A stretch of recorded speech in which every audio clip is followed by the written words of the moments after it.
ডিমের ঝোল রেসিপি। আর ডিমের ঝোল খেতে অনেক বেশি মজাদার, বিশেষ করে যারা এগ লাভার আছো তাদের তো কোনো কথাই হবে না। চলুন তাহলে কিভাবে এই ডিমের ঝোলটা বানালাম তোমাদের সঙ্গে শেয়ার করি।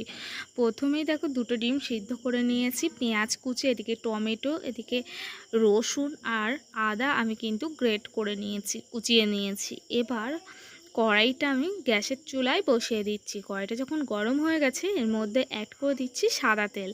অ্যাড করে দেওয়ার পর এদিকে অন্যদিকে আমি ডিমে লবণ হলুদ মাখিয়ে নিচ্ছি।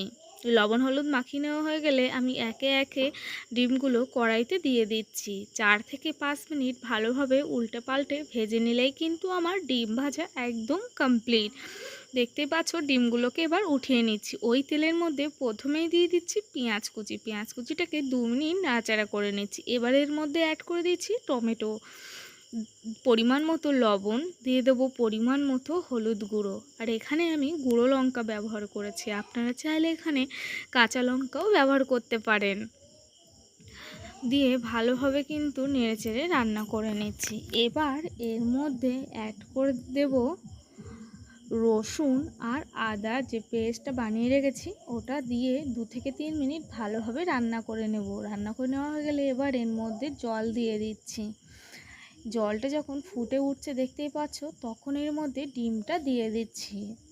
ডিম দিয়ে 2 থেকে 3 মিনিট ঢাকা দিয়ে দেব। এবার ওপর থেকে একটু গুঁড়ো মশলা ছড়িয়ে দিলেই কিন্তু আমাদের ডিমের কারি একদম রেডি। কে কে ডিম খেতে ভালো লাগে অবশ্যই কমেন্ট করো, আমার তো ভীষণ ভালো লাগে। আর ডিমের এই রেসিপিটা যদি তোমাদের ভালো লেগে থাকে অবশ্যই ইউটিউব চ্যানেলটা একটা সাবস্ক্রাইব করে রেখো বন্ধু।